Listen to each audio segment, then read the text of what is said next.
মূর্খ যে লোক ইসলামের কথা বলে। পাকিস্তান মিলিটারি যখন বাংলাদেশে ভয়ঙ্কর রকম জেনোসাইড চালিয়েছে, ক্রাইম এগেইনস্ট হিউম্যানিটি করেছে, ইসলাম কোথায় ছিল তখন? ইসলাম সাপোর্ট করে যে আপনি নৈতিকভাবে, আমি ক্রিমিনাল অফেন্স সরিয়ে রাখি তাত্ত্বিকভাবে, যে আপনি নিজের মধ্যে হাত লাগাননি, ধরে নিলাম তারা লাগিয়েছেন, কিন্তু আমি মনে করি লাগাননি, আপনি তাত্ত্বিকভাবে এই জেনোসাইডকে তো সমর্থন করেছেন। এটা তো আপনি স্বীকার করেন যে আমি পলিটিক্যালি চেয়েছি পাকিস্তান একত্র থাকুক। তো 25 মার্চের পর যে এই জেনোসাইড আর ক্রাইম এগেইনস্ট হিউম্যানিটি হলো, এটা আপনাকে ইসলাম দিয়ে করা গেছে? জাহেদ, আপনার কথাবার্তা শুনে মনে হয় আপনি 2-4 কলম লেখাপড়া করছেন। আপনি আল বালাদুরের একটা ডিসক্রিপশন, উনি খন্দকের যুদ্ধ, বদরের যুদ্ধ এবং ওহুদের যুদ্ধ নিয়ে উনি বেশ কিছু কথাবার্তা বলেছেন।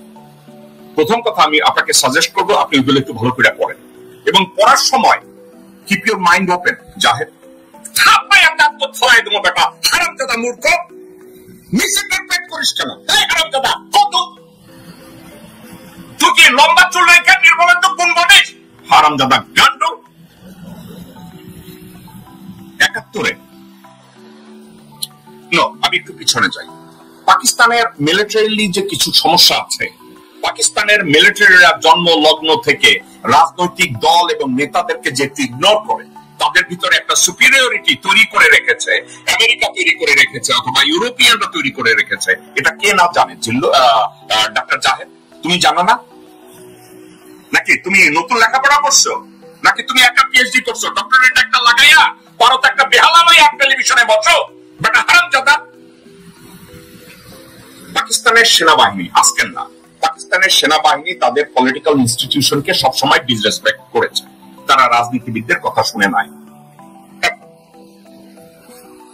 69-70-এর নির্বাচনের পরেও জামাত পাকিস্তান হবে, পাকিস্তান থাকবে বা পাকিস্তান ভেঙে যাবে, ওই মুহূর্তে জামাতের যে আসন সংখ্যা, ওখানে যে জামাত দিয়ে বলবে আপনারা এটা কইরেন অথবা এটা কইরেন না এবং তাদের কথাকে মূল্যায়ন করা হবে, এমন কোন অ্যাটমসফিয়ার ওখানে ছিল না। নাম্বার 1।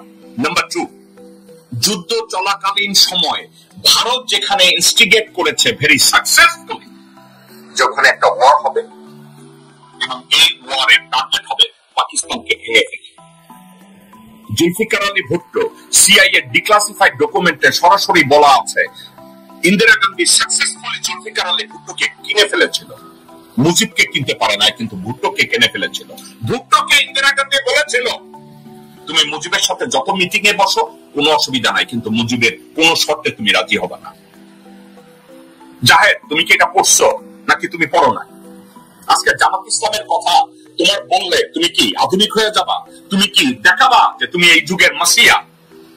বেটা হারামজাদা, যুদ্ধকালীন সময় রাজনৈতিক নেতৃবৃন্দ অনেক সময় মিলিটারিলি ইন্টারভিন করতে পারে না। একটা জায়গার দিকে দেখ বেটা, সিনফেনের নেতা জেরি আদম আইরিশ রিপাবলিকান আর্মি যখন ওখানে ক্যাথলিক এবং ব্যাপটিস্ট ওখানকার খ্রিস্টানদের সাথে যুদ্ধ কন্টিনিউয়াসলি হইতেছিল, আমি নিজে জেরি আদমের সাথে পিজে মোরান নামে একটা রেস্টুরেন্ট, আমি অনেক সময় বলছি didn't have any control over IRA.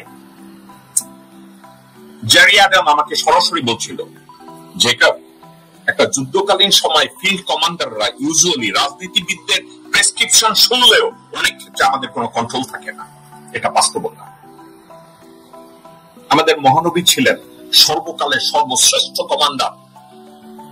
উহুদের যুদ্ধে আমাদের নবী সঠিক প্ল্যান করেছিলেন, বলেছিলেন এই জায়গায় অ্যাসাইন তুমি থাকবা, এইখানে তোমার এই ভূমিকা, ওইখানে এই ভূমিকা। কিন্তু যুদ্ধক্ষেত্রে অনেকে তার কথা শুনেছে, অনেকে তার কথা শুনে নাই। রেজাল্ট, উহুদের যুদ্ধে মুসলমানরা হেরেছে। এখন ওখানে আমাদের মহানবীর ফেলিউরকে দায়ী করা যাবে না। জামাত ইসলামকে আমি ধোয়া তুলসী পাতা বা এমন কিছু প্রমাণের চেষ্টা করি না, কিন্তু একটা কথা জাহেদ, তোমার ভুললে চলবে না। 1971 সালে পশ্চিম পাকিস্তানি মিলিটারিরা, যেটাকে আমরা অ্যাট্রোসিটিস বলি, ওখানে একটা কথা তুমি কেন ভুলে যাও, বা যারা 71কে পূজা করে তারা কেন ভুলে যায় যে 71-এ যত লোকজনরা মুসলমান নামধারীরা পাকিস্তানের সাথে বেইমানি করেছিল, নিজ ভূখণ্ডের সাথে বেইমানি করেছিল, এবং তারা জানতো যে এই যুদ্ধে বাংলাদেশের স্বাধীনতা বলতে কোনো কিছু নাই, শুধু পাকিস্তানকে ভাঙা ছিল ইন্ডিয়ার উদ্দেশ্য, যার জন্য গত 54 বছরে 7.5 কোটি মানুষ থেকে আজকে 20 কোটি মানুষ সাফারের পর সাফার করে যাচ্ছে।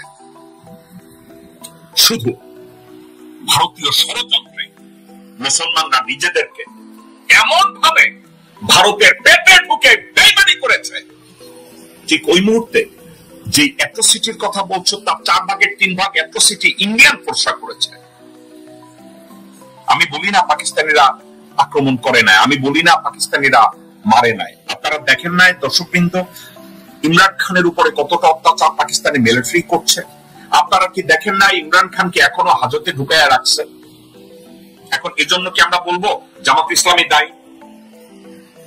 তো জাহেদের মতো এ ধরনের 2-4 কলম লেখাপড়া জানা একটা লোক যদি অর্থ সত্য প্রকাশ করে আর বাকিটা পেটের মধ্যে রাখে, ওদেরকে জুতা পেটা করা উচিত। দর্শকবৃন্দ, একটা বিষয় আমি সবসময় কথা বলি, সে কথাটা হচ্ছে এই, জামাত ইসলামকে দোষ দেওয়ার জন্য মনে হয় দেশের বুদ্ধিজীবী চক্র উলঙ্গ হয়ে দাঁড়ায় থাকে, এই বুঝি জামাতকে বোধ হয় ধরা যায়, জামাতকে বুঝি রাজাকার আখ্যা দেওয়া যায়, জামাতকে বুঝি উলঙ্গ করে পিটানো যায়। তাদের একটা মানসিকতা। ফজা আছে একজন, ফজার সাথে আরো ভাইজানেরা আছে, কথায় কথায় দুদু আছে রাজাকার বলার জন্য, চান্দাবাজ আব্বাস আছে একজন, মানে রাজাকার বলার জন্য জামাত দাঁড়ায় থাকে। কিন্তু সত্যিকার অর্থে কেউ যদি একবার চিন্তা করে দেখে যে যুদ্ধ, সে তো যুদ্ধ, যুদ্ধক্ষেত্রের উপরে কার নিয়ন্ত্রণ থাকবে অথবা থাকবে না, it's a different way of thinking. আমি জামাতের ব্যাখ্যা থেকে বিভিন্ন জায়গা থেকে অনেক জায়গায় আমি দ্বিমত পোষণ করি, কিন্তু এই কথাটা আমি বলতে চাই না যে 71-এ যে অ্যাট্রোসিটিস হয়েছে জন্য জামাত দায়ী। এই ধরনের জামাতের ঘাড়ে যারা এই ধরনের দায়ভার চাপাতে চায়, তারা জাস্ট নিজেদেরকে জ্ঞানী বানাতে চায়, ভারতের ন্যারেটিভের সাথে তারা একাত্মতা পোষণ করতে চায়, একটু গরুর মুখ অথবা গোবর খেতে চায়। জাহেদের মতো লোকজন এবং জিল্লুরের মতো লোকজনকে কেউ যদি একটু গোবর দিয়ে সাহায্য করেন অথবা গোমূত্র দিয়ে সাহায্য করেন, আমি তাদেরকে 10,000 টাকা পুরস্কার দেব। আপনারা জিল্লুরকে গোমূত্র দিয়ে এবং গোবর দিয়ে তাকে একটু সম্বর্ধনা দেন, আপনারা জাহেদের মতো লোককে একটু গোবর দিয়ে এবং গোমূত্র দিয়ে তাদেরকে একটু আপ্যায়ন করেন।